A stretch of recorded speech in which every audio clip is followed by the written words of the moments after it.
Okay, let's unpack this. So, I want you to imagine a dark room. Okay, a dark room. Yeah. And inside this room, there are, I don't know, maybe 300 complete strangers.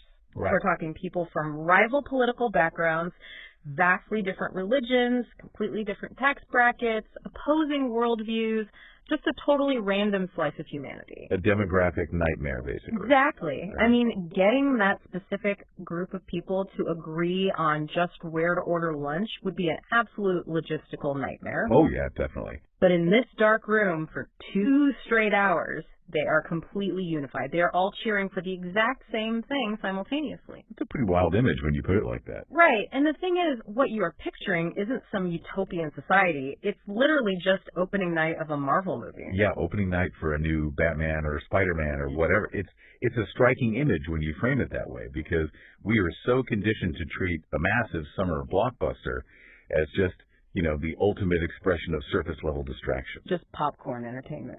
Exactly. We think of it as loud noises, flashy visuals, merchandising. But when you actually look at it through the lens of human behavior, you realize we completely miss the sheer, staggering coordination of human attention happening in that room. And that is exactly our mission for this deep dive, because whether you are someone who eagerly waits in line for a comic book film on opening night, or, maybe you are someone who avoids them entirely because they feel like corporate cash grabs. Which is a totally fair critique, by the way. Oh, totally fair. But regardless of where you fall, this deep dive is designed to shift your perspective on why global entertainment actually matters to you. Because we are looking at a cultural landscape that is hiding something profoundly deep right out in the open. Yeah, and we are anchoring this exploration in a very specific, really fascinating piece of writing by an author named Abby. Right, and her text is simply titled, I think that superhero movies might be one of it, and then she just dives right in. Yeah, the text is short, but it does not pull any punches. Yeah. No, not at all. It goes right for the jugular of why we consume these massive stories. What stands out immediately is the scale of the claim being made right out of the gate. The text doesn't treat these films as just another product on a Hollywood conveyor belt. It argues that they are actually one of the, quote, most special things made by humans. Which is a huge claim. It's massive. Elevating a superhero movie to the pinnacle of human creation is a really bold, almost shocking stance to take. Right, because usually we reserve that for, the Mona Lisa or the Pyramid. Exactly. But to understand why that stance actually holds water, we first have to look at the physical reality of this phenomenon. Yeah. The text points out that whenever a dedicated director and their team release a new Spider-Man or Batman movie, you see, quote, millions across the world flooding into the theaters to watch. Flooding. I love that word choice there. Yeah, that word flooding. It really captures the physical mass of it. It's not a trickle. It is a global migration. Yeah. But what's fascinating here is that the focus isn't on the billion-dollar box office or the cutting-edge CGI. Right. The focus is entirely on the human element. It's a massive, coordinated transmission of a singular idea from a very small group of creators to an impossibly large group of receivers. And it crosses almost every border imaginable, too. Exactly. Think about the environment of a modern-day movie theater. Yeah. You walk in, you sit down, and the lights go down, the screen lights up. Functionally, that dark room is doing something very specific to our brains. Oh, definitely. It's basically the modern equivalent of an ancient amphitheater, or even just early humans gathering around a communal campfire in the dead of night. The campfire analogy is spot on. Right, because when the lights drop, your individual identity, like your job, your daily stress, your societal status, it all just temporarily dissolves into the darkness. Yeah, you stop being an individual with a mortgage and start being part of a collective. Exactly. You become part of a collective, staring into the light, focusing on a single narrative. Because the darkness creates a sort of psychological state of anonymity. It strips away our ego for a couple of hours. Oh, that's a good way to put it. Stripping away the ego. Yeah, and in that stripped-down state, we become highly receptive to communal empathy. You aren't watching the movie as an accountant or a student or a politician. Right. You're watching it as a baseline human, and you're experiencing the exact same emotional beats as the total stranger sitting next to you. But getting millions of stripped-down humans to resonate with the exact same emotional beat requires a very specific type of story, right? It does, yeah. If we are completely different in our day-to-day lives, what is the unifying frequency that is actually drawing everyone into that room? Well, the text posits that the fundamental draw isn't the action sequences. It's not the explosions or the special effects. Okay, so what is it? It's the underlying morality play. People are flooding into these theaters, more importantly, quote, to watch good defeat evil, to watch right overcome wrong. Good defeat evil, right overcome wrong. And this is explicitly contrasted with the real-world environment in Abby's text, right? Yes, exactly. Because the text states we want to see righteousness overcome, quote, all of the despair and pain we have created. Right. But, I mean, I have a hard time buying this completely. Let me play devil's advocate for a second here. Sure, go for it. If humans are the ones actively generating all this despair in the real world, and, I mean, looking at history or just turning on the news, we clearly are, isn't buying a ticket to see a superhero save the day just sort of a cheap emotional loophole? A loophole? How do you mean? Like, are we just washing our hands of the guilt? We watch the good guy win on screen so we don't have to do the hard, messy work of actually being good in reality. It's like a guilt-driven fantasy. Ah, I see what you're saying. And it is incredibly tempting to view it as a guilt alleviation mechanism. Just a quick way to feel righteous without putting in any actual effort. Right, like paying $15 to feel like a good person. Exactly. Yeah. But I think the psychological catharsis being described here operates on a deeper level than just dodging guilt. Yep. It operates as an aspiration. Yes, humanity is the author of the pain and despair mentioned. We generate conflict constantly and often intentionally. Unfortunately. Yet our ultimate unifying wish, the core desire that actually fills those theaters across the globe, is to see justice resolve that conflict. So even though our actions are deeply flawed, you're saying our baseline psychological hardware still fundamentally craves a just world. Precisely.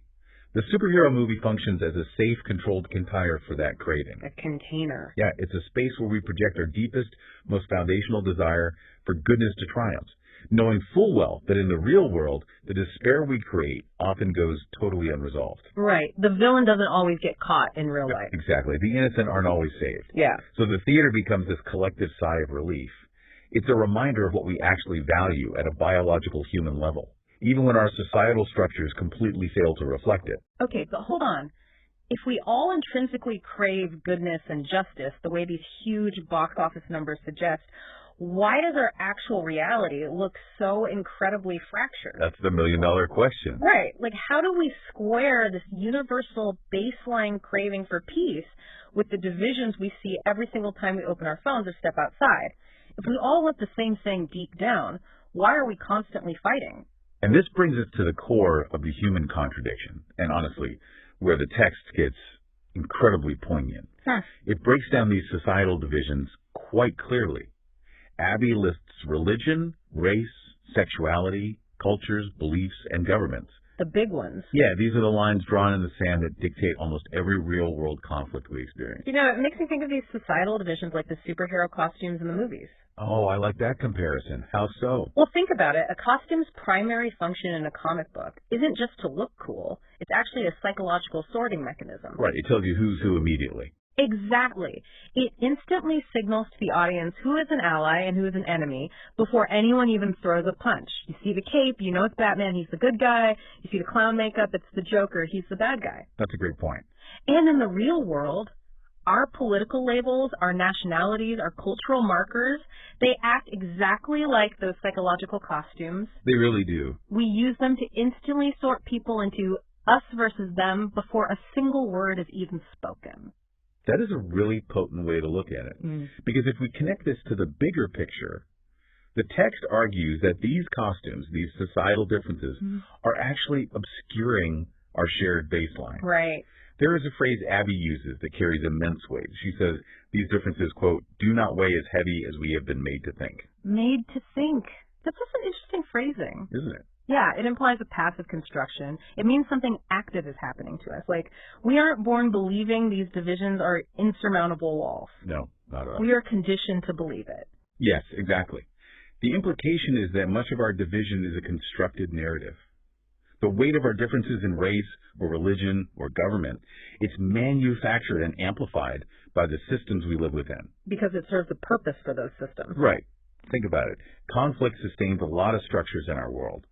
When you're conditioned to believe those walls are insurmountable, the despair and pain multiply. You stop seeing the person in front of you as a fellow human who also just desires justice. Exactly. And you only see the costume they're wearing. Now, if you are listening to this right now and rolling your eyes thinking, okay, that's a nice fairy tale, but stripping off our cultural labels and singing the song together doesn't stop real-world conflicts or dismantle actual systemic problems, I completely get it. Yeah, it can sound very idealistic. It sounds overly simplistic, almost naive to an adult ear.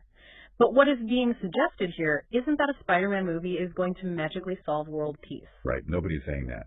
The argument is that underneath the heavy, manufactured weight of our governments and beliefs, the underlying psychological bedrock of every single person is identical. Yes.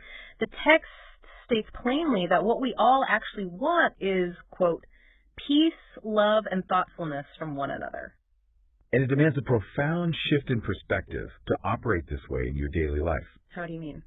Well, to look at a stranger wearing a completely different societal costume, maybe they belong to a rival political party, or a conflicting nation, or a different belief system, and to genuinely recognize that their foundational internal desire is identical to yours. That's hard to do. It's incredibly hard. But they also just want peace and thoughtfulness for their families.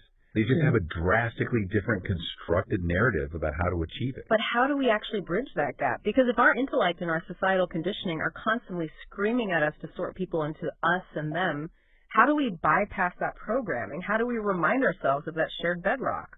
Well, the answer provided in the text is the ultimate unifier: human creativity. Yes, the art we make. The text states, quote, "It is a beautiful thing that humans are able to create art, and it is even more beautiful that we are able to connect with each other through our art." So art basically acts as a bypass valve. A bypass valve, yeah. I like that. It sneaks past the intellect, right? Yeah. It sneaks past the political conditioning and all the societal costumes, and it hits the emotional core directly. Exactly. When you are sitting in the dark, watching a character struggle, fail, and ultimately overcome evil, you aren't analyzing it through the lens of your tax bracket or your voting record. You're just feeling it. You are experiencing raw, unconditioned empathy. Right. And this raises an important point about the ultimate function of mass communication. By elevating a seemingly simple blockbuster to this philosophical level, the text connects the macro to the micro beautifully. The macro being the global box office. Right. The macro is the millions of strangers flooding into theaters across the globe. It's this massive abstract ritual. But the micro is the ultimate goal it inspires, showing thoughtfulness to one another on an individual level. Ah, I see. It takes this global phenomenon and funnels it right down into how you treat the person standing next to you in line at the grocery store. Here's where it gets really interesting, because there is a concluding thought in the text that perfectly crystallizes the message this art is meant to share. Yeah. It says, quote, "The love and support of humanity is most important than all else." It's so direct. It is. It takes this massive CGI-heavy, corporate-backed pop culture phenomenon, literally a movie with a guy shooting webs from his wrists in spandex, and drills it down into the most profound delivery system for global empathy imaginable. And the beauty of that statement lies in its directness. I mean, in a world tangled in complex divisions, nuanced conflicts, and endless exhausting debates, art reminds us of the simplest and most vital truth. Which is? It uses the grand, exaggerated spectacle of heroes and villains to communicate that human connection transcends the boundaries we've been conditioned to think are so impenetrable. So what does this all mean for you, the listener, practically speaking? It means the next time you see a billboard for a massive blockbuster, or you hear people at work talking about the new Batman movie, you don't just have to roll your eyes at the commercialism of it all. Right. You don't have to just dismiss it. You can recognize it for what this text sees it as: a modern campfire, a beacon, proving that humanity still gathers in the millions to collectively hope that love and support will triumph over despair. It forces us to look at our own reflection in the silver screen, really. Yeah. To realize that the stories we pay to see are a direct reflection of the goodness we are still capable of, even if we, struggle to manifest it in our daily lives. Absolutely. So, to summarize this entire journey we've been on today, this short text takes us from the simple act of buying a movie ticket to recognizing our deep shared craving for righteousness, Yeah. then to uncovering the illusion of our societal costumes, and ultimately realizing that human connection and art transcend all of our constructed differences. It manages to find the profoundly philosophical right inside the everyday populist. It really does. And this raises an important question, though, one that builds on everything we've unpacked today, but pushes it into new territory for you to think about. Okay, let's hear it. If blockbuster superhero movies are modern humanity's way of collectively processing our desire for good to defeat evil, what happens when the villains in our stories start becoming more complex, sympathetic, and relatable than the heroes? Oh, wow, like Thanos or Killmonger. Exactly. Mm-hmm. Does our shared definition of righteousness change, or are we simply looking for deeper, more nuanced ways to understand the despair and pain we've created? That completely flips the script on how our shared stories are evolving and how we understand our own pain. I will definitely be chewing on that next time the lights go down in the theater. A lot to think about. It really is. Thank you for joining us on this deep dive today. Take a moment to look a little closer at the art you consume, even the explosive popcorn entertainment, because it might just be trying to remind you of our shared humanity. Keep questioning, keep learning, and we'll see you on the next deep dive.